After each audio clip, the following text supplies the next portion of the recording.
Ouais, je vous rappelle ici qu'on est le 28 septembre 2020, on est le lundi 28 septembre 2020,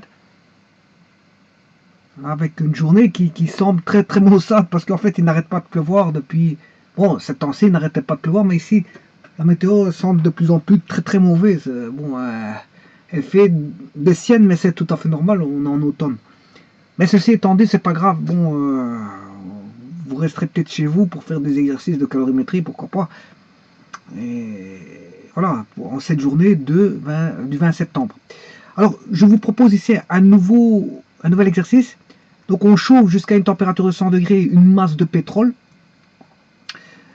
égale à 100 grammes contenue dans une nacelle en cuivre de masse égale à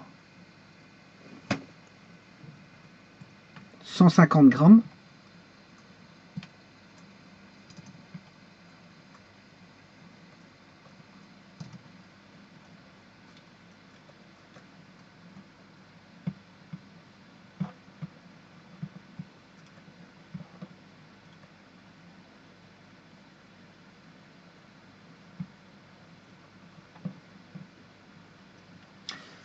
Voilà, donc égal à 100 grammes, contenu dans une nacelle en cuivre de masse égale à 150 grammes. On plonge la nacelle contenant le pétrole dans un calorimètre contenant 1000 grammes d'eau. La température initiale de 21,03 degrés Celsius. Après équilibre thermique, la température finale du calorimètre est de 25 degrés. Calculer la chaleur massique du pétrole, sachant que la valeur en eau du calorimètre est de 200 grammes et que la chaleur massique du cuivre est de 0,385 joules par degré par degré par degré. Bon, mettons les choses en place. Tout d'abord, on chauffe jusqu'à une température de 100 degrés une masse de pétrole égale à 100 grammes. Donc la masse de pétrole, ben, c'est 100 grammes. Alors, la température du pétrole, c'est 100 degrés Celsius. Voilà. Alors, contenu dans une nacelle en cuivre, voilà. Donc, mais il ne donne pas le C du pétrole. Et justement, c'est l'inconnu, parce que calculer ici la chaleur massique du pétrole, sachant que la valeur en eau du calorimètre est de... Voilà, il faut chercher la chaleur massique du pétrole. Et d'ailleurs, c'est le titre en question, la chaleur massique du pétrole. On va chercher la chaleur massique du pétrole avec ce petit laboratoire. Donc, ce qui veut dire qu'on connaît la température initiale du pétrole, on ne connaît pas sa chaleur massique parce que c'est ce qu'on demande de déterminer, et on connaît sa masse. Ben, on a 100 grammes. C'est un échantillon. Donc c'est pour ça que je me permets de chercher en joules par gramme et par degré pour la chaleur massique. Parce qu'on a un échantillon en grammes. Un échantillon en grammes. Voilà. Donc ça c'est l'inconnu, X. Alors pour la nacelle, ben, c'est une nacelle en cuivre. Hein. Ils vous ont dit qu'ici la nacelle, contenue dans une nacelle en cuivre de masse égale à 150 grammes, elle a 150 grammes.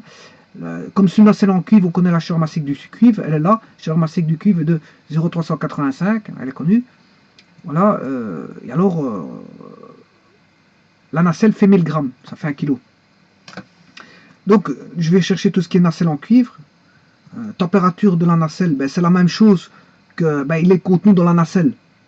Voilà, bon, le pétrole est contenu dans la nacelle. Le pétrole, c'est liquide, hein, donc il faut le contenir dans, voilà, dans un objet qui va contenir le pétrole. C'est un contenant. Le pétrole, il faut le contenir quelque part, donc c'est un contenant. Il y a le contenu et le contenant pour les liquides. Le pétrole est liquide, donc fatalement, il faut un contenant. Et le contenant, ici, c'est une nacelle, ce qu'on appelle une nacelle, voilà, qui est à la même température que le pétrole. Voilà, donc on a 100 degrés pour le pétrole, et qui est inséré dans la nacelle. La nacelle fait 100 degrés aussi. Ce qui a la masse de la nacelle fait une masse de pétrole égale à 100 grammes, c'est la masse de pétrole, contenue dans une nacelle en cuivre de masse égale à 150 grammes. Donc la masse de la nacelle fait 150 grammes. Voilà, 150 grammes. Voilà, le C de la nacelle, ben, c'est du cuivre, c'est 0,385 joules par gramme et par degré Celsius. Voilà, et donc je note ceci. Maintenant, je vais m'intéresser à ce qui est eau. Température de l'eau, ben, c'est la température de départ de l'eau qui est de... on plonge la nacelle contenant le pétrole dans un calorimètre contenant 1000 grammes d'eau. Il y a déjà 1000 grammes. Température initiale de 21,03. Voilà, donc on a 1000 grammes, d'eau à une température de 21,03. On connaît le C de l'eau, 4,186 joules par degré. Voilà. Ce qu'on connaît aussi, c'est la valeur en eau. La valeur en eau du calorimètre qui est de 200 grammes. calculer la chaleur massique du pétrole, sachant que la valeur en eau du calorimètre est de 200 grammes. Donc la valeur en eau, elle est là. Valeur en eau du calorimètre, VE 200 grammes. Et on sait bien que la température d'équilibre est à 25 degrés. Voilà, température d'équilibre. Par contre, ici, qu'est-ce que c'est que ce 1000 grammes là? Je ne sais pas. On ploche la nacelle contenant le pétrole dans un calorimètre contenant. Ouais, c'est pas 1000 grammes d'eau. Ouais, c'est 1000 grammes. Ouais, c'est la masse d'eau, je m'excuse. C'est la masse d'eau. Ouais, il y a 1 kilo d'eau, je m'excuse. Bon, ben, on a tout pour calculer. Alors, je vais vous montrer comment on fait le calcul. Pour ça, il faut que je prenne une nouvelle page. Voilà. On a, si vous voulez, comme on a un liquide, le liquide doit être contenu, voilà, dans une nacelle. Donc on a mis l'échantillon. Quand vous mettez l'échantillon dans la nacelle et que vous mettez en contact avec voilà, l'eau du calorimètre, voilà, qu'est-ce qui se passe? Ben, on a un échange thermique de l'eau, qui est l'eau froide, bien sûr, hein, c'est de l'eau froide. La température est bien plus basse que voilà, le calorimètre, voilà, qui est à je ne sais plus combien de degrés. Je vais regarder tout de suite, 100 degrés. Voilà. La nacelle est à 100 degrés et l'échantillon est à 100 degrés. Voilà. Donc c'est le corps chaud. Et ils vont donner leur chaleur au corps froid. Voilà. Donc on a le delta Q nacelle. Ici je vais le noter avec ceci. Hein. Delta Q nacelle plus le delta Q échantillon, ben, c'est égal à bon, cette chaleur là qui est la chaleur qui va être fournie à l'eau, delta QO. Voilà. Donc c'est une simple équation, il n'y a que ça à faire, hein, pas plus. Il faut faire cette équation là, rien de plus. Alors là, on sait bien que c'est MC delta T. Là, on a M, masse de la nacelle fois le C du QI fois la delta T. Delta T, il va aller de 100 à la température d'équilibre. Là, c'est la masse de l'échantillon fois le C de l'échantillon fois la variation de température qui va aller de 100, qui est la même. La variation de température de la nacelle et la variation de température d'ici sont les mêmes. Hein. C'est de même variation de température parce qu'ils sont contenus l'un dans l'autre et ils vont changer la chaleur à l'eau. Par contre, l'eau, c'est comme il y a une valeur en eau, il faut tenir compte de M fois le mu de l'eau, qui est la, voilà, fois le C de l'eau fois le delta T. Voilà. Mais on connaît tout, hein, parce qu'on connaît la masse d'eau, le mu de l'eau, le C0 de l'eau, on connaît, la variation de température de l'eau, on connaît. Voilà. Et ce qu'on ne connaît pas ici dans tout ça, c'est juste le C du pétrole. Parce que l'échantillon, c'est du pétrole. Le C pétrole, on ne connaît pas. C'est juste ça qu'on ne connaît pas, c'est le C pétrole. Voilà. Parce que le C cuivre, on l'a. La masse de cuivre, on l'a. Le delta T, on l'a. De variation de température de 100 à température d'équilibre, on l'a. Le delta T ici, il est le même que celui-ci, donc on l'a. La masse de pétrole, on l'a. Donc il n'y a que la chaleur du pétrole qu'on ne connaît pas. Et pour ce qui est de l'eau, on connaît tout. Tout est déterminé dans le calorimètre. Le calorimètre, on connaît tout. La nacelle, on connaît tout de la nacelle. On connaît tout de la nacelle, on connaît tout du calorimètre, et on connaît presque tout du pétrole. Si ce n'est qu'on ne connaît pas. Voilà, donc on fait une méthode d'opposition, on oppose du connu par des choses qu'on peut maîtriser. Le maîtrisable, le contrôlable, c'est l'eau. On met les paramètres de l'eau. La nacelle est contrôlable aussi. Hein. Si ce n'est que l'échantillon est dans la nacelle, on ne peut pas s'en séparer parce que l'échantillon est dans la nacelle. Il faut tenir compte voilà, des paramètres de la nacelle qui sont connus. Voilà, c'est un accessoire qui... Voilà, c'est comme ça. C'est comme ça. Donc on peut se dire aussi pourquoi on a un calorimètre qui fait autant en valeur en perte de chaleur. Hein. Ben, vous voyez que la perte de chaleur n'est pas de 25 grammes, mais de 200 grammes. C'est parce qu'on a une grosse nacelle en cuivre. Hein. Voilà. Alors l'inconnu, ben, vous savez ce que c'est qu'il faut chercher. Celle-ci du pétrole. Voilà. Et là on a les équations. Voilà. Delta Q nacelle plus delta Q pétrole est égal à delta Q calorimètre. Alors je vais vous le dire, c'est masse nacelle fois le C nacelle fois delta T nacelle plus masse du pétrole fois C pétrole fois delta P pétrole.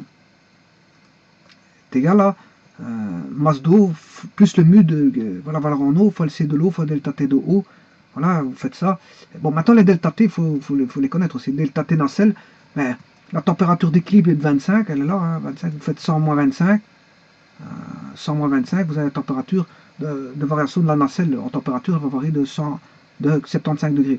Alors, le pétrole va varier de la même façon, de 75 degrés. Bon, c'est 100 moins 70, moins 25. Nacelle et pétrole, le pétrole est dans la nacelle, donc ils vont varier de la même façon, tous les deux à 75 degrés. Alors ici, delta T, oh, ben, c'est 20. J'ai pris température initiale moins la finale.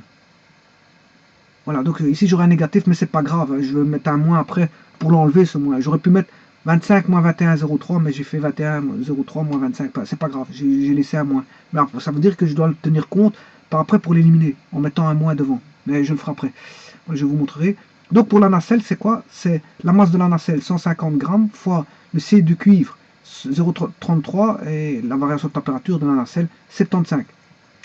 Plus la masse de pétrole 100 grammes, fois le C du pétrole qu'on recherche c'est X, fois la variation de température qui est 75, voilà.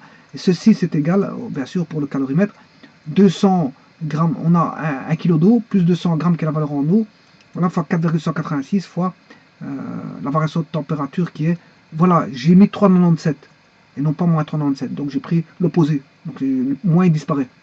Voilà. Et là, je calcule ceci, 150 fois 0,385 fois 75, ça fait 4331,25, il est là, plus, et alors là, je fais 100 fois 75, ça fait 7500, et il reste X, parce que bon, il y a un inconnu là, hein, c'est pétrole, voilà, est égal à quoi? Ah, bon, je calcule tout ça, 1200 fois 4,18 fois 3,97, ça fait ceci, hein. Donc, je fais celui-ci, 19 942 moins 4331, parce qu'il passe dans le membre de droite, les données dans le membre de droite, il reste 15 000, 15 610. Donc, 7510, 7500x égale 15 610. Donc, x vaut 15 610 divisé par 7500, et vous avez 2,08 en joules par gramme et par degré Celsius. Bon. Alors, celui-ci, j'ai été voir dans des tables. J'ai été voir dans l'étape pour l'huile minérale. Bon, j'ai pas trouvé de pétrole parce que j'ai pas eu le temps de regarder. Voilà, je peux aller regarder, je peux chercher à fond. Bon, chose que je n'ai pas faite. Hein. Bon, j'ai été un petit peu fainéant, je m'excuse. Bon, de temps en temps, ça m'arrive. Bon, mais qu'est-ce qui se passe? Bon, j'ai été voir dans les premières tables qui me venaient à l'esprit, enfin, qui me venaient devant moi, et j'ai pris. J'ai pas trouvé le pétrole en première vue parce qu'il faut que je cherche un peu plus longtemps, voilà, pour trouver le pétrole. Mais j'ai trouvé l'huile minérale, en tout cas, l'huile minérale, c'est 2,09 joules par gramme et par degré Celsius. J'ai trouvé ça en 2 secondes, hein, l'huile minérale. N'allez pas croire que j'ai cherché pendant 4 heures. Voilà, 2 secondes, j'ai trouvé l'huile minérale. Voilà, et l'essence, j'ai trouvé en 2 secondes aussi. Donc, bon, c'est pour ça que quand j'ai vu ces deux-là, je me suis dit, bon, ça suffit pour aller chercher le pétrole. Hein. Si j'ai l'huile minérale et l'essence, vous voyez qu'ils ont presque les mêmes valeurs. Enfin, c'est parce qu'ils sont centièmes ici, donc ils ont les mêmes valeurs au centième. Mais je ne crois pas qu'au millième, ils ont les mêmes valeurs. Voilà. Mais en tout cas, au centième, ils ont les mêmes valeurs. On va dire ça comme ça. Si au centième, ils ont les mêmes valeurs, ben, le pétrole, il est tiré de... Voilà, c'est une huile, une essence, elle est dérivée du pétrole. Hein, voilà. Donc, je me dis, bon, probablement que je suis bon. Et comme j'ai trouvé, ne fût-ce que ces deux-là, et j'avais la valeur là qui était presque la même, je me suis dit, on m'arrête les frais, j'ai pas besoin d'aller chercher le C du pétrole. Donc pour moi, le calcul, il est bon. J'ai pas besoin d'aller plus loin. Voilà. Voilà, donc ça me suffit. Ça me suffit. Maintenant, je peux aller chercher le C du pétrole, et réellement, bon, ben moi, les deux premiers en 2 secondes qui me sont apparus directement, c'est l'huile minérale et l'essence. J'ai fait une comparaison, j'ai vu que c'était le même. Bon, je ne veux pas aller plus loin. Hein. Je veux pas aller plus loin. Le pétrole, ça doit être ça aussi. Voilà. Je vous remercie.